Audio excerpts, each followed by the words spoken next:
Sais-tu quel animal aux longues pattes puissantes voit en 3D et apprend vite? Aujourd'hui, on va parler de la menthe religieuse dans Bête de science.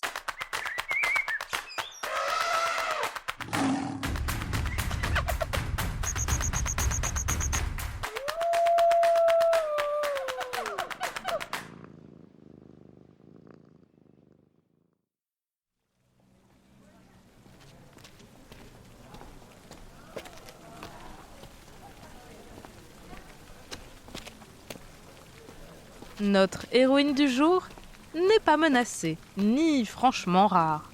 Mais quand on croise son chemin, sa silhouette élancée et sa grâce prédatrice marquent invariablement les esprits.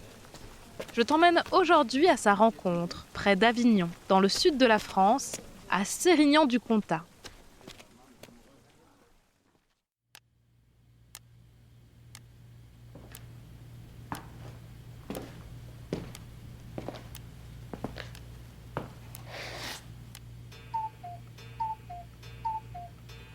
Nous sommes dans l'ancienne maison d'un célèbre naturaliste à présent devenu musée, l'Armas de Jean-Henri Fabre.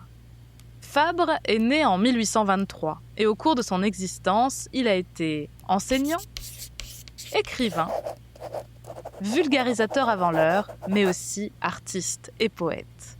Il se passionne pour les sciences naturelles et plus particulièrement pour la vie des insectes qu'il observe et étudie avec minutie. Son œuvre la plus fameuse, Les Souvenirs entomologiques, publiée entre 1879 et 1907, décrivent à travers 4000 pages le comportement des petites bêtes avec finesse et style.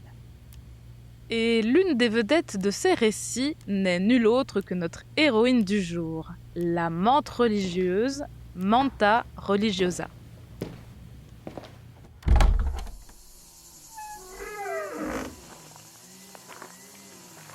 Marchons un peu dans le jardin de l'Armas, qui ressemble par endroits à de la garrigue, un paysage assez sec que l'on rencontre en Provence. Les jardiniers ont planté de nombreuses espèces végétales qui plaisent aux insectes, comme le thym et le romarin qui parfument l'air autour d'eux. Plus loin, de grands arbres apparaissent, des figuiers aux larges feuilles et quelques chênes verts se retrouvent baignés de soleil. Regardons dans les coins les plus chauds.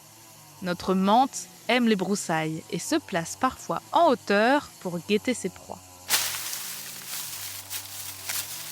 Ah, la voici. Tu la vois là-bas?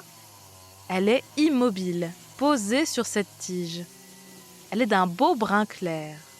D'autres spécimens sont vêtus d'une belle robe verte.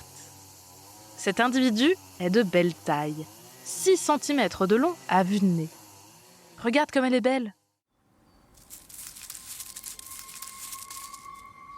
La menthe religieuse européenne que nous avons sous les yeux fait partie de la famille des manthidés.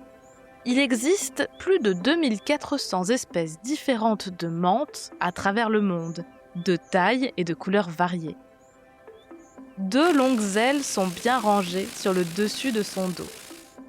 On peut compter ses 6 pattes. C'est bien un insecte, mais toutes ses pattes ne sont pas identiques.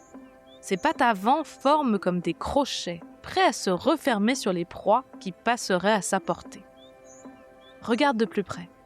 Elles sont même hérissées de petites pointes qui permettent de harponner ses proies. Ces pattes avant puissantes, on les appelle des pattes ravisseuses. Dépliées à grande vitesse, notre menthe les utilise pour attraper son déjeuner. On retrouve une forme de patte similaire chez la squille multicolore qui vit sous l'océan et dont Gabi t'a déjà parlé dans un épisode précédent. On lui donne parfois le nom de crevette menthe pan en référence à notre menthe religieuse. La forme des pattes avant de la menthe peut évoquer une posture de prière. C'est donc de là que lui vient son nom de menthe religieuse ou de prego Diu en provençal. Grâce à ses super armes, la menthe est une excellente chasseresse qui attend sa proie, immobile, à l'affût, avant d'attaquer. Elle se nourrit essentiellement d'autres petites bêtes, parfois même pas si petites. Criquets, papillons, mouches, abeilles, mais aussi libellules et araignées. Mais ces pattes ne font pas tout. La menthe religieuse possède tout un arsenal qui ne laisse que peu de chance à ses proies. Regarde sa tête de plus près. Avec sa face triangulaire, on dirait un peu une extraterrestre. Ses deux grands yeux principaux, très gros et munis de facettes, sont très écartés et positionnés de chaque côté de sa tête.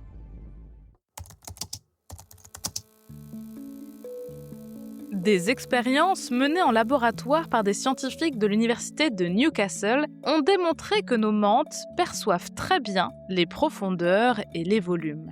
Elles voient en 3 dimensions, tout comme nous. Mais ce n'est pas si répandu. Nos menthes religieuses sont les seuls invertébrés connus à voir le monde ainsi. Pour observer leur comportement, les scientifiques leur ont fabriqué des mini-lunettes 3D avec une lentille rouge et une lentille bleue. Trop mignon! Mais comme beaucoup d'autres insectes, tels que les abeilles par exemple, la menthe religieuse possède aussi 3 ocelles, des yeux simples, beaucoup plus petits, situés sur le dessus de la tête, pile entre ses antennes. La menthe religieuse peut également faire pivoter sa tête à 180 degrés, soit effectuer un demi-cercle complet. Elle suit ainsi les moindres mouvements de ses proies sans bouger une patte. Et ses mandibules puissantes viennent à bout des carapaces et cuticules les plus résistantes. Vu la taille de cet individu, il y a de fortes chances que ce soit une femelle. Elles sont plus grandes que les mâles et quand elles sont sur le point de pondre, leur abdomen est tout rond et gonflé. Les femelles menthes religieuses déposent tous leurs œufs dans une sorte de cocon délicat appelé oothèque, composé de plusieurs lamelles fines comme du papier. L'oothèque est fabriquée à l'automne. Elle est solidement accrochée à une branche ou parfois sous une chaise de jardin abandonnée. Et les bébés menthes, les larves, n'en sortiront qu'au mois de mai ou de juin de l'année suivante. Ces juvéniles ressemblent à des adultes en miniature. Ils ne mesurent que 4 à 5 mm seulement, soit la taille d'un grain de riz. Même si les petites menthes ont plein de frères et sœurs et qu'elles sont ensemble au moment de l'éclosion, elles partent ensuite à l'aventure, chacune de leur côté.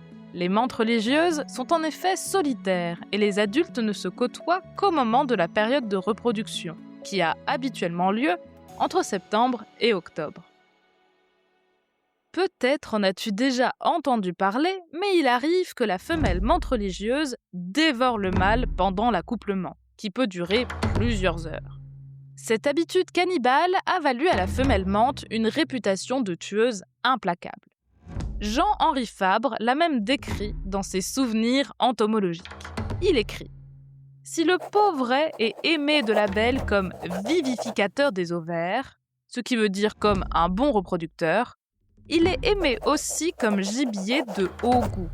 Dans la journée, en effet, le lendemain au plus tard, il est saisi par sa compagne qui lui ronge d'abord la nuque, suivant les us et coutumes, et puis, méthodiquement, à petites bouchées, le consomme, ne laissant que les ailes. Et oui, la femelle bien souvent mange la tête du mâle alors même qu'ils sont en train de s'accoupler, ce qui a horrifié notre naturaliste. Mais chez certains insectes, couper la tête n'arrête pas toutes les fonctions vitales tout de suite. D'autres ganglions, situés ailleurs dans le corps, le maintiennent en état de marche. Le mâle continue donc de féconder la femelle alors qu'elle est en train de le grignoter. Je te rassure, cela n'arrive pas non plus à tous les coups, dans moins d'un cas sur 3. Plein de mâles s'envolent une fois l'accouplement passé sans se faire croquer. Ouf! Et puis, si ce cas de cannibalisme peut nous sembler étrange ou cruel, il a en fait une explication. Les femelles qui mangent les mâles gagnent un repas immédiat et facile, et donc de l'énergie dont elles auront bien besoin pour produire les œufs et fabriquer l'oothèque. Il y a alors des chances qu'une femelle qui a mangé le mâle lors de l'accouplement puisse donner naissance à plus de petits en bonne santé. Chasseuse surentraînée au sens aiguisé, est-ce que pour autant la menthe religieuse est aussi futée ? Les études sur l'intelligence des insectes restent peu nombreuses, en dehors de celles conduites sur les fourmis ou les abeilles. Cependant, une équipe de scientifiques située au Japon et menée par Thomas Carl s'est intéressée en 2018 aux capacités d'apprentissage d'une cousine asiatique de notre menthe religieuse, Tenodera aridifolia. Les scientifiques ont présenté aux 44 femelles menthes religieuses testées 3 types de proies. Des vers de farine, qui sont de nouvelles proies qu'elles n'avaient jamais vues, des abeilles à miel, qui sont aussi de nouvelles proies et qui, en plus, portent des bandes jaunes et noires sur le corps qui alertent sur leur dangerosité, et enfin, des criquets, que les menthes religieuses connaissent déjà. On propose ensuite aux menthes de déguster ces différentes proies. Comme attendu, les menthes religieuses attaquent davantage les proies qu'elles connaissent déjà, et mangent donc plus de criquets que des autres insectes. Cependant, elles continuent à attraper les abeilles, malgré leur signal dangereux, ce qui est surprenant et encore un peu mystérieux. Dans un second temps, les scientifiques donnent un goût désagréable à certaines de ces proies, en injectant une substance amère dedans. Est-ce que nos menthes vont réagir à ce mauvais goût et changer de stratégie ? Eh bien oui. Les menthes apprennent à éviter les proies au goût amer. Ainsi, en quelques jours, les menthes réduisent significativement leurs attaques. Certains individus aussi apprennent plus vite que d'autres, ce qui laisse penser qu'ils ont des profils et des personnalités différentes. Allez, on récapitule. La menthe religieuse est un insecte allongé, reconnaissable à sa tête triangulaire, ses 2 gros yeux proéminents et ses pattes ravisseuses. Redoutable chasseresse, il arrive que les femelles dévorent les mâles lors de l'accouplement, mais cela n'arrive heureusement pas à chaque fois. Aussi, des scientifiques ont prouvé que les menthes religieuses apprennent en quelques jours à éviter des proies rendues amères. Alors, pas si bête la menthe religieuse ? Merci d'avoir suivi cet épisode de Bêtes de science. Si ce podcast te plaît, tu peux t'abonner pour découvrir de nouveaux épisodes toutes les 2 semaines et en apprendre toujours plus sur la vie fascinante des animaux. Si tu nous suis sur Spotify ou Apple Podcast, tu peux nous laisser 5 étoiles pour nous dire qu'on fait du bon travail ou nous laisser un commentaire si tu veux qu'on parle d'une bestiole en particulier. Au fait, si tu aimes ces épisodes et que tu veux les écouter avant tout le monde, c'est possible. Pour ça, il te suffit de prendre l'abonnement Premium sur Apple Podcast pour rejoindre le club des aventuriers. Les épisodes te seront accessibles dès le samedi et sans publicité. Alors n'hésite plus. À bientôt, jeune aventurière et jeune aventurier.